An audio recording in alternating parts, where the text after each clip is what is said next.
for tuning into Reemalife. Welcome back, or if it's your first time watching, then hello. So, these last few weeks, a few of you have been commenting and asking, what does Reema actually mean? So, Emma, please do tell. Good question. Okay, so Reema doesn't actually mean anything, in fact. It's a bit like the word Nike or Reebok. It doesn't really mean anything. However, it is inspired by another word that does sound the same, Reema, or some people say Rhema, which is spelled R-H-E-M-A.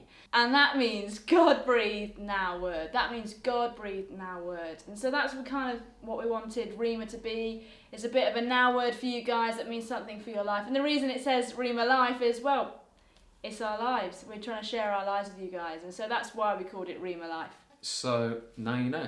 So this week, you may notice, there's only just the two of us here, and that's because everyone else is swanning off on holiday, on the jollies. So, for this week, it's just me and Emma, so... Sorry about that. It's alright. So, what we wanted to say to you today is, we're sorry. Sorry. We're sorry for some of the quality of the video so far. We've been trying our best to make the audio better and the upload quality of the picture better. And we know that for some of you it's still not brilliant. So we want to say sorry for that. But actually, we want to say thank you for sticking with us. Give us a bit of grace as we start to learn how to do this stuff. We're kind of new at uploading this stuff to YouTube and all that kind of stuff. If anyone knows how we can make this look better on YouTube or sound better, comment below and tell us. We want your advice of how to make this thing better. So yeah, let us know.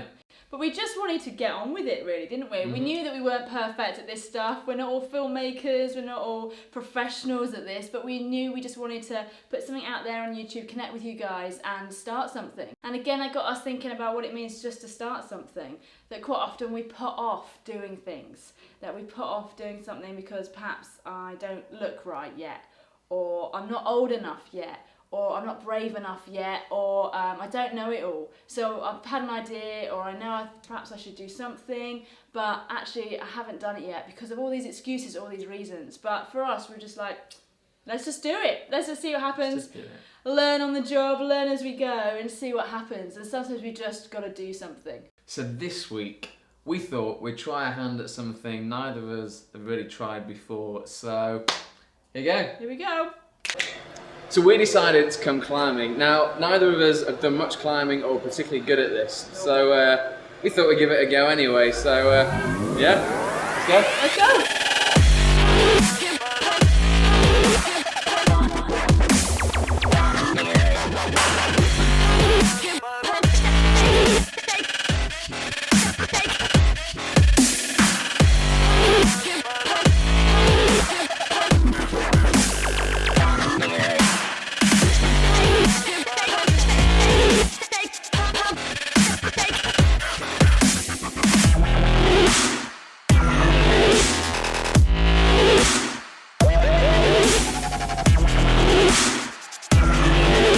So one of the main reasons for us coming climbing is that it involves a little bit of risk, and I've been trying this for about 45 minutes now, and every other time I've fallen off.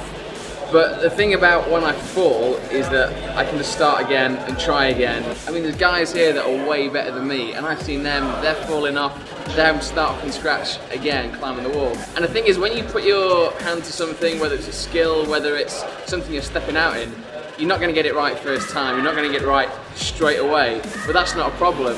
But the problem is, people see failure as a bad thing. Failure can shape some people, it can knock your confidence, it can determine whether you try something again. But the fact is, you're going to fall, people are going to fail, but failure is not a bad thing. It builds your character, you learn from the things that you fail at. So I'm going to have another go.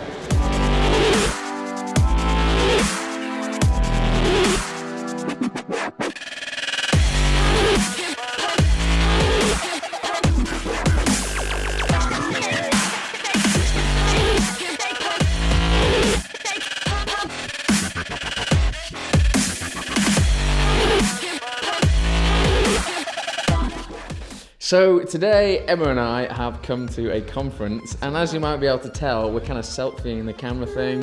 There we go. But we are asking people, what in life do they regret? Here we go. Let's ask a few people. Here we go.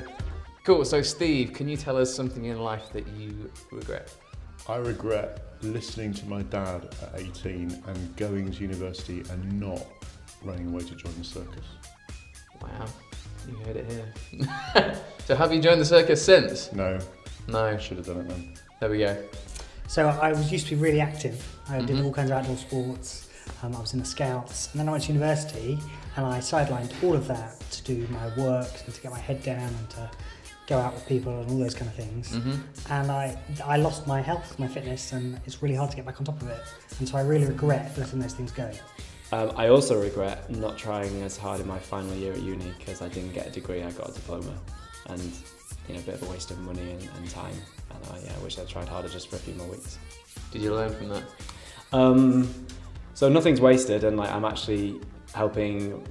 I'm a teaching assistant in the subject that I studied. So I did learn stuff, but I think I've learned to if I want to do something, I sign up to it and I see it through. We're actually at a conference today and we're learning all about writing and stories and that kind of stuff. And I met this wonderful person here, Becca Dean, and she was telling us a story earlier that I thought you guys would really like to hear. So Becca, do you want to tell us a bit about that story about when you were at school? So I was in year 2 at school. I don't know what that makes me, 7 years old. And we had a story writing workshop and I knew I wanted to write a story. So I like telling stories, I like the idea of writing stories.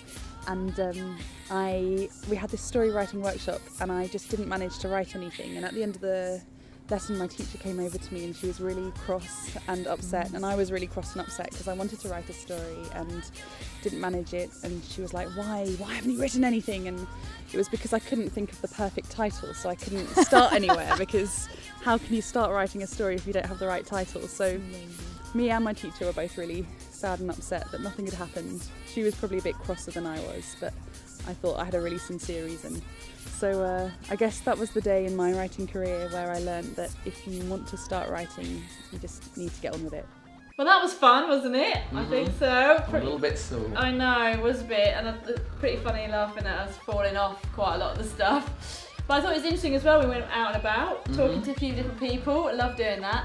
But it was interesting about the fact that lots of them were like, well, what I regret most was actually what I didn't do rather than what I did do. So I thought that was cool. One of my favourite stories I've heard recently is about a guy called Thomas Edison. You might have heard of him. He's like a famous inventor. He invented the light bulb. And apparently in his quest to invent the light bulb, apparently he tried thousands of times to create this idea that he had, and thousands of times he failed. And so there's this story, I think it was a reporter or someone close to him came and said, you failed at this thousands of times, why don't you just give up? To which Thomas Edison replied, he goes, I haven't failed thousands of times, what I've actually done is figured out thousands of ways that don't work. Genius. And so he persevered, he carried on, despite his failures, he learnt from them, and eventually he went on to invent something that changed the world. And it just shows that, you learn from your mistakes, you persevere, and if you get it wrong, so what? You pick yourself up and you try again. So that's what we've been trying to do. We just keep getting on with it. We keep getting on, just doing it again. And hopefully, thanks for sticking with us. Make sure again that you like, subscribe, share it with your mates, and come along for the Reemalife ride. Thanks guys for joining us this week. See you soon.